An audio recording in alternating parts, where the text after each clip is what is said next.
Okay, we're continuing our work in Unit 4. Now we're going to sort of put it all together. We're going to be looking at, we know how to take the derivative of power functions, general exponential functions, and sinusoidal functions. So you may recall from Unit 2 the power rule, the product rule, the quotient rule, the chain rule, and the power of a function rule.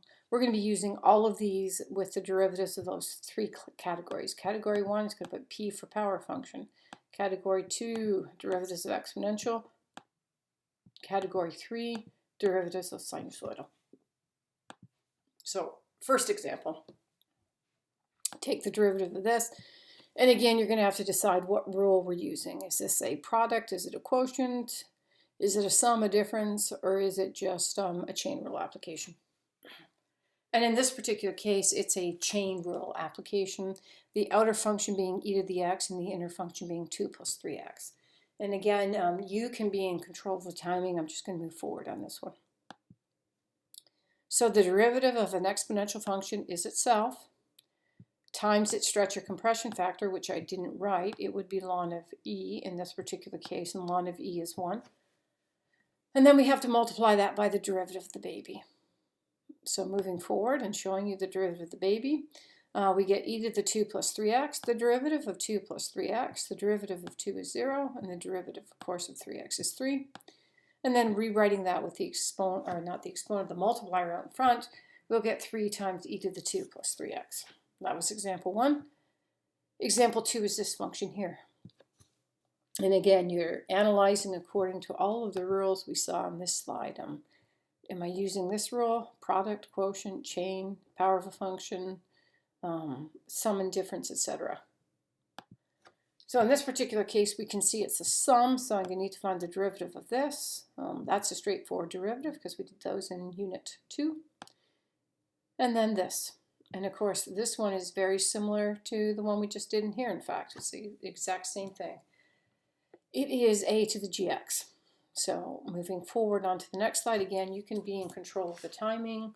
If you would like more time, please feel free to pause.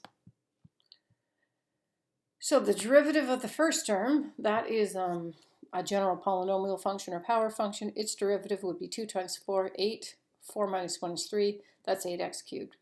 The derivative of an exponential function is itself times its stretch or compression factor. And then we're going to multiply by the derivative of the baby here, because we're using the chain rule.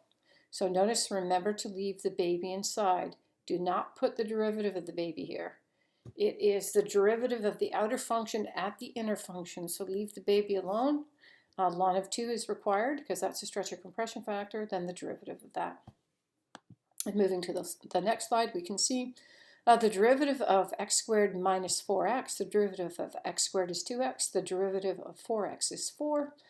And then rewriting this, we usually start with a constant, so I'll write the ln of 2 first, and then the power functions, 2x minus 4, and then I'll end with my exponential. So that's the derivative of this function. Next example. Find the derivative of this particular function, and again, think about what derivative rule you're going to be using. All right, so this is a product of two functions. I'm going to divide it right there. There's the first function, there's the second there. So I'm going to need to use the product rule. And on the next slide, I'm going to outline for the person who's grading my work exactly what I'm going to do. I'm going to use d by dx, this thing right here, as an operator. So take the derivative of the first factor multiplied by the second factor plus the first factor times the derivative of the second. So this line is important if you want to show your work to someone. What exactly am I intending to do? And on the next slide, the derivative of negative 6x to the fifth would be negative 30x to the fourth times the second factor. Times, there's the first factor, the derivative of this exponential function is going to be itself. Again, leave the baby alone. Its stretch or compression factor would be ln of e, but the ln of e is 1, so I didn't bother to write it. And then I have to multiply by the derivative of the baby, or the derivative of the inner function, which was right there as the exponent. The derivative of 2x minus 4 is just going to be 2. And then on the next slide, we'll sort of clean things up, right? We can multiply the 2 by the negative 6. And so on the next slide, I'm going to get negative 2 times negative 6 is negative 12, x to the 5th, e to the 2x minus 4. And what I'm going to do next, so I'm doing two things here. Once I just simplified, and then next what we really need to do is we want to try and factor if we can.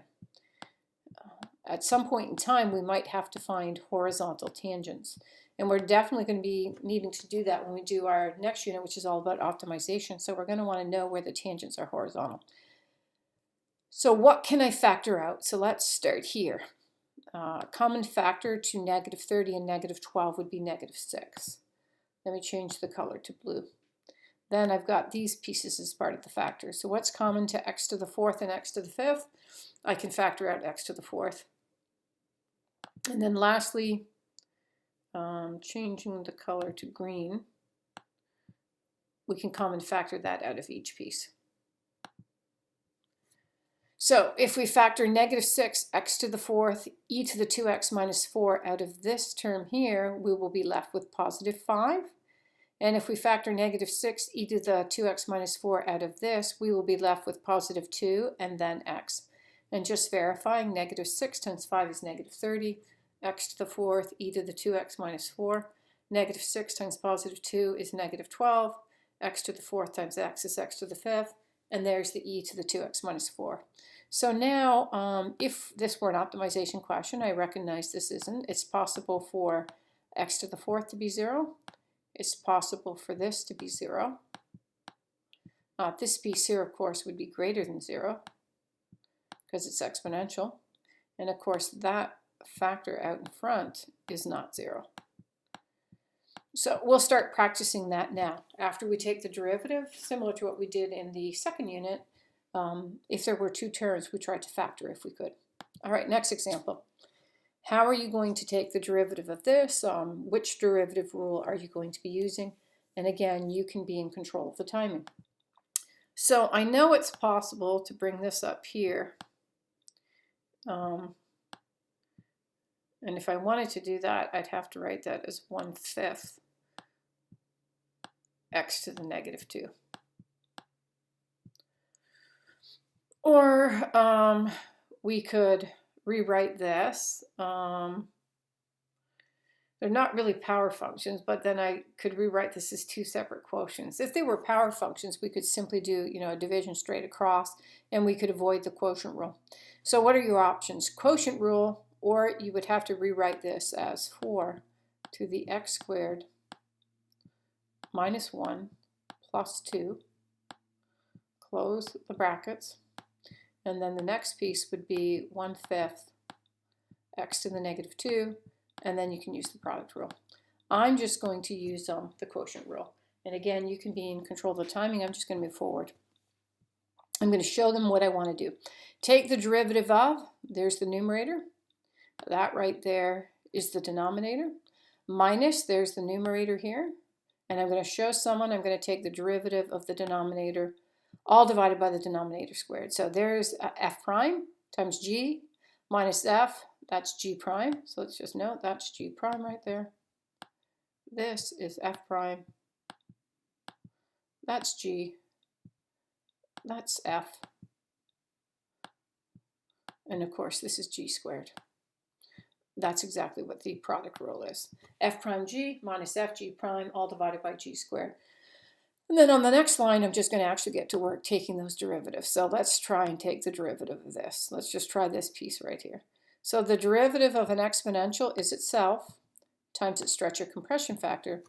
But this is a composition of functions, so the chain rule is going to have to be used. So there's the derivative of the outer function, leaving the baby alone as the exponent, times the ln of 4.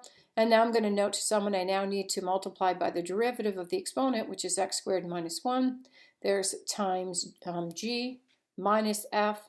The derivative of g is 5 times 2 is 10, so that's 10x. Now 5x all squared would be 5 squared, x squared squared.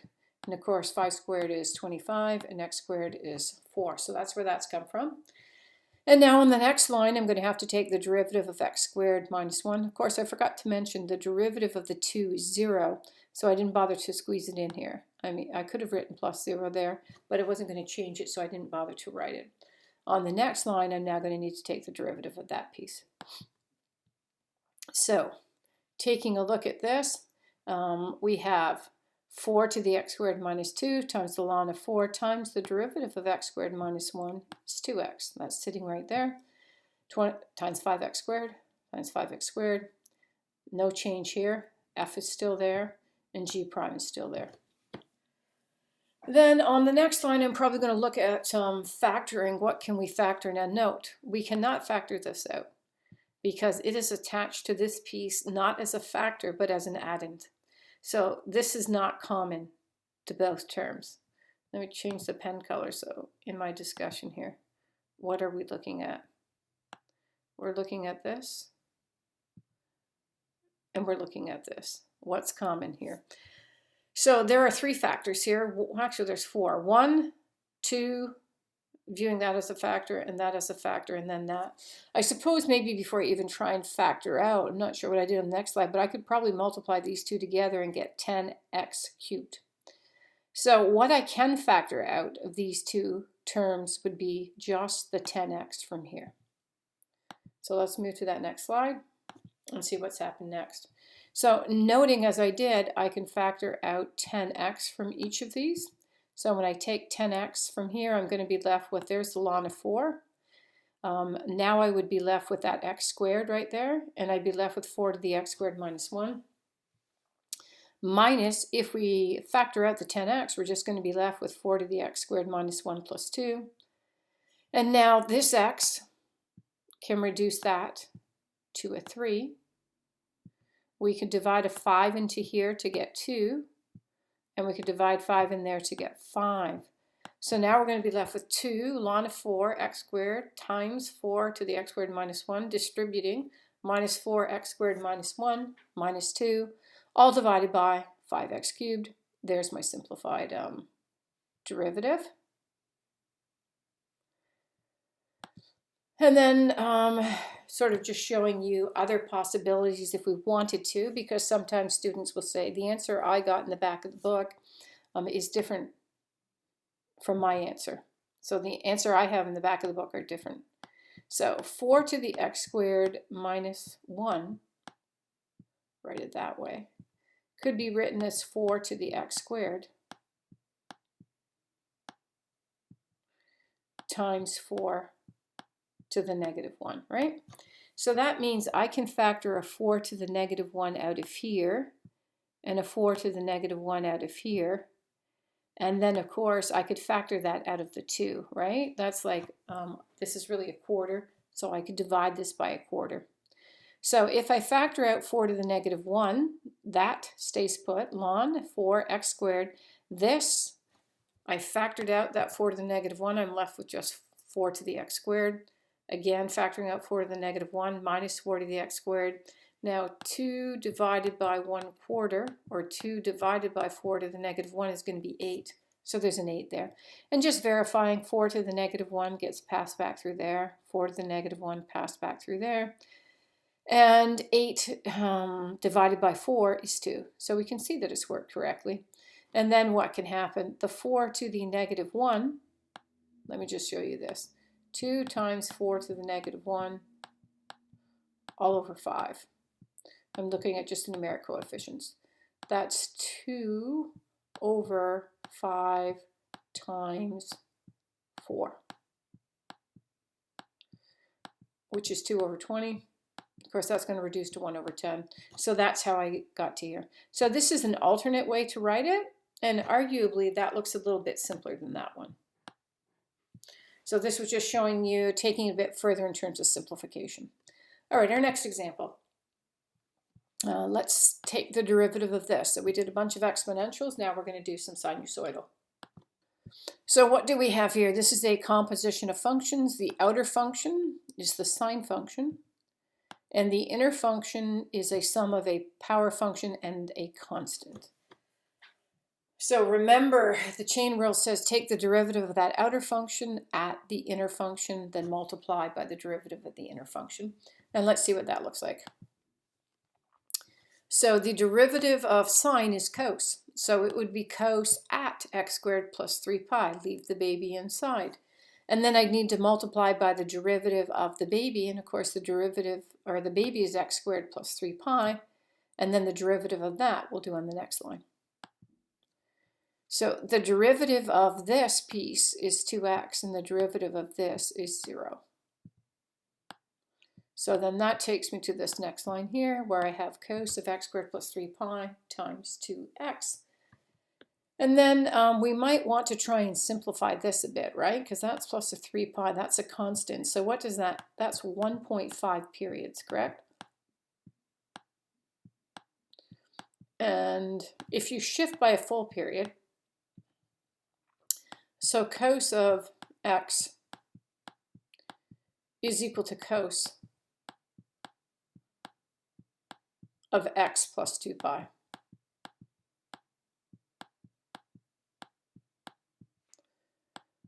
But if you shift it by half a period, so let's look at cos of x plus pi, then what you end up getting is negative cos x. So we can use that to try and simplify this a little bit right here on the next slide. Well, I haven't done that yet. I just decided first to rewrite the 2x in front of the cos of x squared plus 3 pi. But then on this next slide, just like I discussed before, if we're shifting this by 1.5 periods, shifting by a full period would have given us cos x again. And then we'd be cos x plus pi. That'd be negative cos x. So I can replace cos of x squared plus 3 pi with negative cos of x squared, and then I can bring that negative out in front and be negative 2x cos of x squared. And that's as simple as we can take that one. It's also possible that in the beginning you just simplified this, right? If you take sine and you shift sine 1.5 periods to the right, then we could have initially just called this, we could have massaged first, and we could have said that's negative sine of x squared.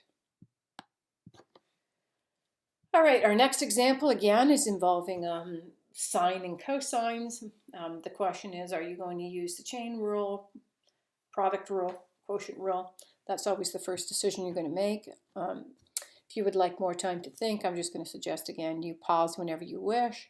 I'm looking at this as a quotient rule rather than, if I want to use the product rule, I would have to rewrite it this way.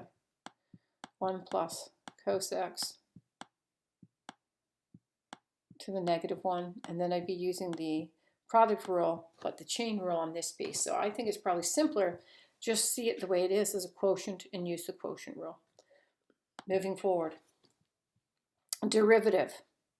So there's the derivative of the numerator times the denominator minus the numerator times the derivative of the denominator, all divided by the denominator all squared. And even though I am calling this f, when we presented the quotient rule, we said f prime. So let's pretend, this f is not that f, times g minus f times g prime, all divided by g squared. So I am doing it correctly. Now moving forward, we'll take the derivative of sine. The derivative of sine is cos. The derivative of 1 is 0. The derivative of cos is negative sine. So that's going to take us to here. There's the cos times 1 plus cos minus sine times negative sine. Now I think we can expand next. So we'll get a cos. Cos times cos is plus cos squared. Negative sine times negative sine is positive sine squared. So now we're at cos x plus cos squared. Whoops, we need a plus there. Plus sine squared. But cos squared plus sine squared is just 1. So again, after I've taken the derivative, on this line I'm done with the derivative. What I'm doing next is I'm cleaning it up, massaging it to make it look nicer. So cos squared plus sine squared is 1. I better put the plus back there again as well. Now I'm at cos x plus 1, but I could divide this cos x plus 1 with the cos x plus 1 in the denominator and just be left with 1 over cos x plus 1. Again, just showing you how we got to there. So the final simplified derivative of sine x over 1 plus cos x is 1 over 1 plus cos x. Next example, let's see if you can take the derivative of this one. first thing you need to do is do a little bit of analysis up front. So we have the outer function being a cosine. Then in here we really have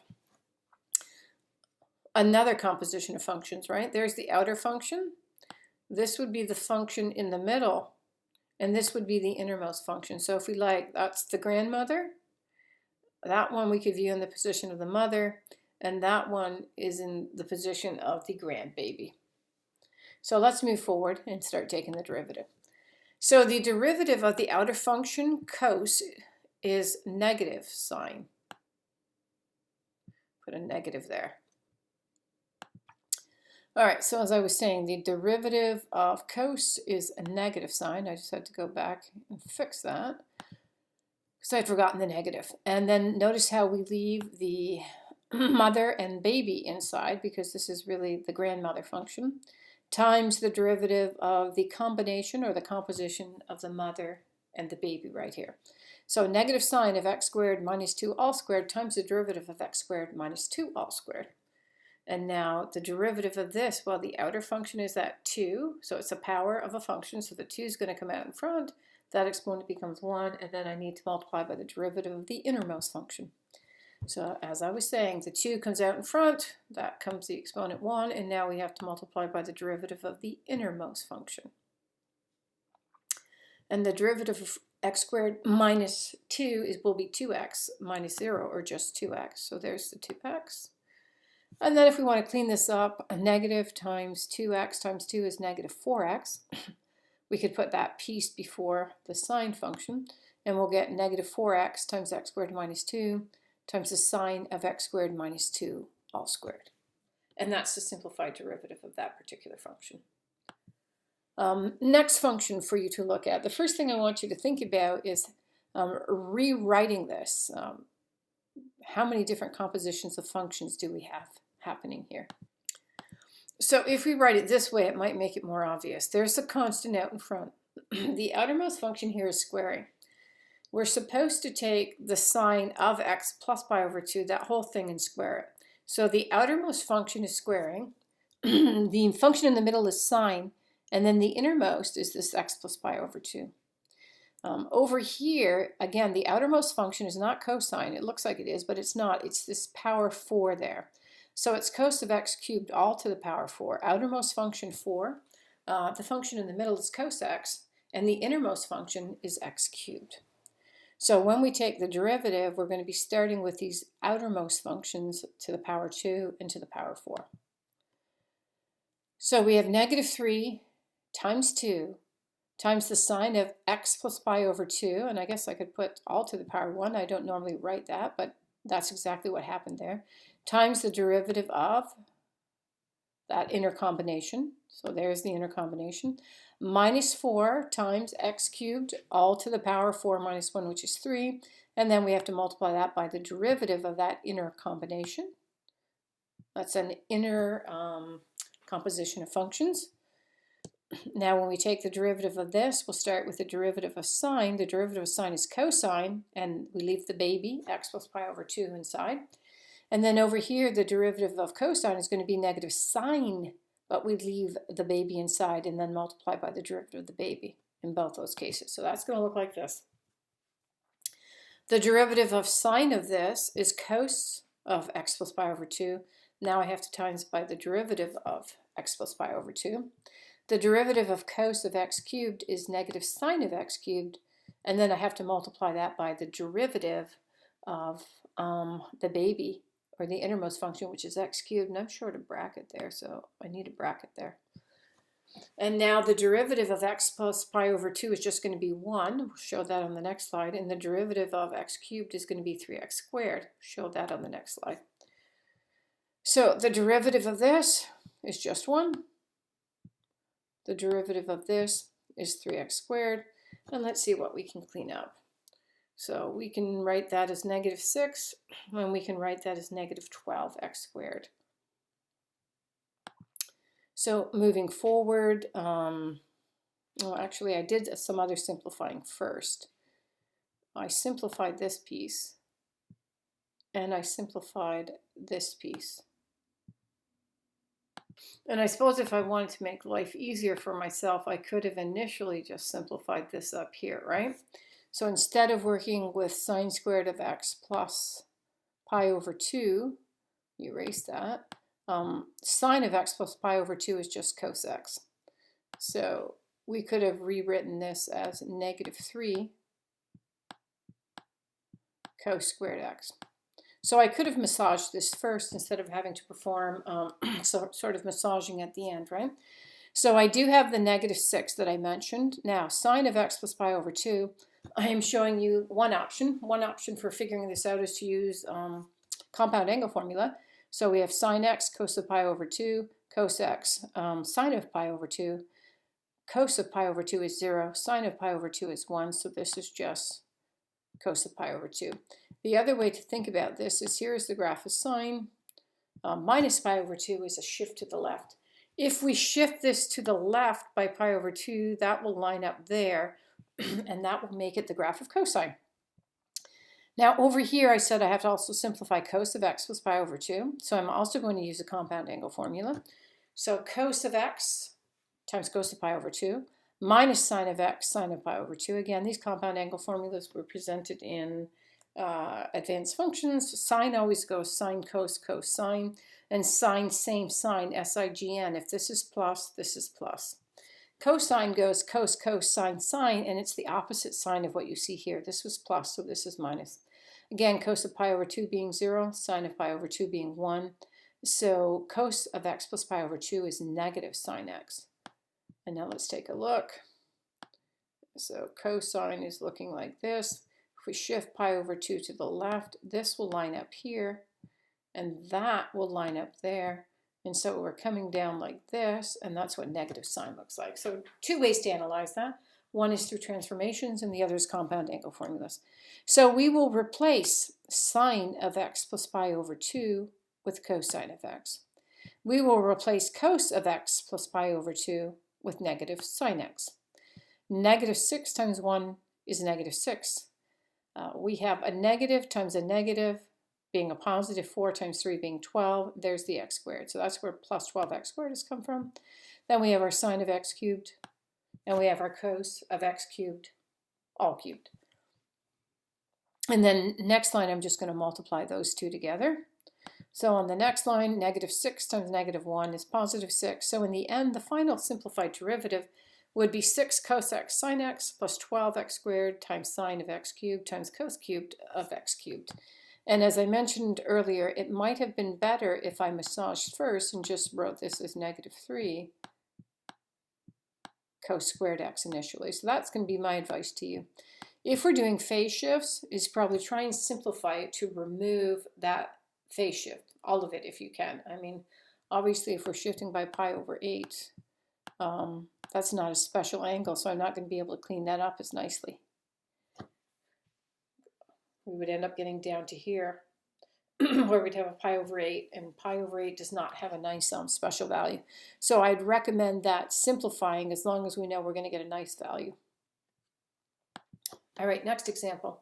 Let's see if you can take the derivative of this. And again, step one will always be to do the analysis and decide what rules you're going to need to use. So taking a look at what we have here. So we've got a sum. Here's our first function there that we're adding to this function over here. This is the composition of two functions, the outer function being the exponential 10 to the x, the inner function being sine x. This is also a composition of function, the outer function being cos x, and the inner function being the exponential function 2 to the x minus 3. So let's see how we're going to line up the derivative. So the derivative of the outer exponential would be 10 to the sine x, again, leave the baby alone, times its stretch or compression factor, times the derivative of the baby, which happens to be sine x in this case. The derivative of cos of this is negative sine of that. So negative sine of, I did leave the baby inside, times the derivative of the baby, which is 2x minus 3. Of course, we'll move to the derivative of sine being cos, and the derivative of 2 to the x being itself times its stretch or compression factor on the next slide. So we now have the derivative of sine being cos, the derivative of 2 to the x being itself 2 to the x times its stretch or compression factor ln 2. And of course the derivative of the constant is 0, so it's not going to change anything. And then typically when we do this, we would start with the constant, move to this function, and then write the compositions of the functions on the very end. So ln 10 times cos x, the composition on the end, minus ln 2 times 2 to the x times the composition on the end. So again, general rule of thumb, start with your constants, then write your simple functions and your composition of functions at the end. All right, so our next example is find where the tangent is horizontal. So it's not just a straight derivative. I mean, it's always a good assumption in derivative calculus or differential calculus to presume that you need to take the derivative at some point. So if we want to know where the tangent is horizontal, I need to find where the first derivative, or where y prime is 0. First thing I'm going to suggest you do is massage that before we begin, because it will make taking the derivative of that thing a lot nicer. Again, you can be in control of the timing, pausing whenever you wish. I just want to show you that this is an option. This is 3 to the x, the square root of that. So that's 3 to the x, all to the 1/2. Root means to the 1/2. This is a power of a power, and what I can do is multiply these two exponents. And of course, x times 1/2 is going to be x over 2. X times 1x, 1 times 2 is 2. So I can rewrite this as 3 to the x over 2. This will be much easier to take the derivative of this now, because I'm not applying the chain rule on this one, which is more complicated. I'm going to be able to get rid of the root. I can just take that derivative of that exponential function and then multiply by the derivative of the exponent, which is just going to be a nice constant. So we've massaged first so that we get that nice function that's easier to work with, and now I'm going to suggest you use the quotient rule to take the derivative of that. Again, you can be in control. I'm just going to move forward. So derivative of the numerator times the denominator minus the numerator times the derivative of the denominator, all divided by the denominator squared. And now to take the derivative of this, it's an exponential function. It will be itself times its stretch or compression factor. And now we have to multiply by the derivative of the exponent, because it is not just an x, it's a composition. And of course, the derivative of x squared is just going to be 2x. So the derivative of this exponential function is indeed itself times its stretch or compression factor, noting that I'm now going to have to times by the derivative of the baby, and there is the denominator. Minus the numerator, the derivative of the denominator is 2x, and if you square x squared, you will get x to the 4th. That takes us to there. And now what I'm going to have to do is take the derivative of x over 2, and of course the derivative of x over 2, that's 1/2 times x. And the derivative of 1/2 times x is just going to be 1/2. So now I'm just going to replace the derivative of this with 1/2, nothing else has changed. And then we're going to have to see how we can clean this up. So in terms of cleaning up or simplifying, there's really nothing we can multiply together, but we can now factor a 3 to the x plus 2 out of both. We can factor an x out of both. And I think I'm going to factor out the 1/2 to make the factor that linear that's left look prettier. That's what I'm going to do in the next line. So I'm going to factor out 1/2 times x times 3 to the x squared. So let's factor the x out of here. There's the 3 to the x over 2.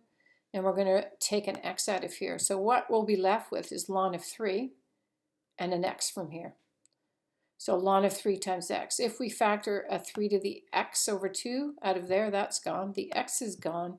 And now if I factor 1/2 out of that, I'd have to do 2 divided by 1/2. And 2 divided by 1/2 is going to be 4. And so that's going to leave me with ln of 3 times x minus 4. And again, a simple multiply will verify for you. 1/2 times ln 3, there's 1/2 times ln 3, times 3 to the x over 2, x times x giving me x squared. We have 3 to the 1/2 and x, or 3 to the x over 2 times x. There's 3 to the x over 2 times x. 1/2 times 4 is 2. So it does indeed work out. The next thing I suppose we should do is we should clean this up. That will go. This will become cubed. And then we can actually write, instead of 1/2 in the numerator, we can just put the 2 in the denominator. And that's what I'm going to do on this next slide.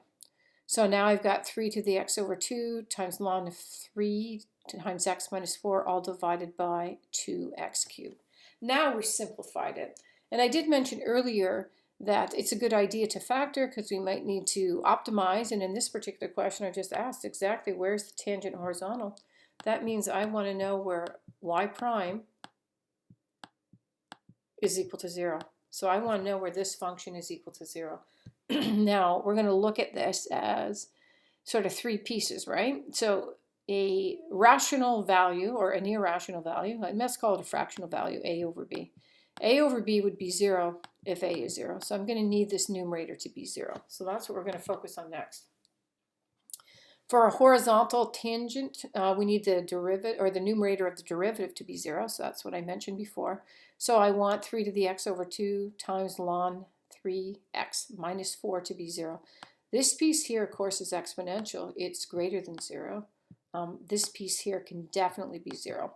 So we're going to be focusing on this piece here, which is really a linear factor. Slope being ln of 3, y-intercept being 4. So as I noted, that's greater than 0. Ln of 3 times x minus 4 is 0. It gives us that ln of 3 times x is 4. And that gives us that x is 4 over ln 3. So there's only one value where the tangent to this particular curve would be horizontal. We could graph that in Desmos. All right, so I mentioned Desmos, so let's just jump over to Desmos and see. So root 3 to the x all divided by x squared gives me this particular graph here. We can see we've got a horizontal tangent in this area. Now Desmos is always nice. It will give you the extreme values. There's the extreme value right there. That's the min, local min. So we do have a horizontal tangent here. And I've just punched in the value for you, 4 divided by ln 3, just so that you can see those are indeed the same place. I'm also going to show you that 3 to the x over 2 divided by x squared gives us the same graph. So there's that graph, and there's that graph. So they're both the same graph. I felt it easier to take the derivative of that particular function. All right, next example. Find the equation of the tangent to this particular curve at the point pi over 6 comma 1. Unfortunately for us this time around, this is a much simpler derivative. This is just the sum of 2 simpler trig functions. So first thing you're going to do, start with the derivative. Again, you can be in control of the timing. So the derivative of sine is cos. The derivative of cos of 2x would be minus sine of 2x, but then I'd have to times that by the derivative of 2x, which is 2. So I have negative sine 2x times d by dx of 2x. Putting all of this together, the derivative of 2x is 2. That gives me negative 2 sine 2x. Typically on questions like this that are easier, we don't bother to put all this extra work in. When I grade your work, I can tell exactly where that came from because this is not as complicated. So f prime is cos x minus 2 sine of 2x. The next thing we're going to have to do is plug a pi over 6 into there so that we can find the slope of the tangent. In order to find the equation, we need 2 things. We need a slope and we need a point. We already have the point, so now we're working on the slope. F prime at pi over 6 is going to be cos of pi over 6 minus 2 times sine of 2 times pi over 6. I'm going to simplify 2 times pi over 6 to 2 pi over 6, which is pi over 3. That gets me to there. Now these are special angles, and I'm going to remind you what the special values are. They are 1/2, we are root 2 over 2, and we are root 3 over 2. Sine increases and heads in this direction. Cosine goes in this direction. So cosine of pi over 6, that's the smallest angle. Cosine of pi over 6 is going to be this one here, root 3 over 2. Sine increases as we go up, and pi over 3 is the largest value, so it is also going to be root 3 over 2. So we have root 3 over 2 minus 2 times root 3 over 2. So 1 root 3 over 2 minus 2 root 3 over 2. 1 minus 2 is negative 1. I'm going to have negative root 3 over 2. And the next thing we're going to do is we're going to need a point. They did give us the point, but just to show you if they didn't give us the y-coordinate of the point I would then find it. I'm just going to verify for you that 1 was indeed the y-coordinate. F at pi over 6 would be sine of pi over 6 plus cos of 2 times pi over 6. That's going to give us cos of 2 pi over 6, which is pi over 3. And as I mentioned, sine goes up and cos goes down. So when we're taking a look at this particular picture, cos of pi over 3, that's the largest angle, that's going to be a half. Sine of pi over 6 is the smallest angle, so that's also going to be a half. So that's going to get us to a half plus a half, which is 1. And then the last thing we're going to do is we're going to plug into that formula, y minus y naught is slope of my tan times x minus x naught. That's y naught, that's x naught. There's the slope of our tangent. So y minus 1 equals negative root 3 over 2, our slope, times x minus x naught, pi over 6. All right, now let's see what's going to be coming next. All right, so if I was presenting this in class, hopefully we would have gotten to this particular question. That's would have been the last one I would have done. Then in any time that was remaining, you would have 3 thinking questions that you could work on. I'm just going to go open that up. All right, so we might have 5-10 minutes left. So here would be 4 thinking questions you could work on, and you could choose to work on them in those 10 minutes, and you can continue to work on them at home. So the solutions are here. I'm not going to walk through these ones, but the solutions are all typed out here, and it's showing you how to do that. Not sure why that is there. That should have been down there. There we go. Put it back down there where it belongs. There's using Newton's method to find the roots of that.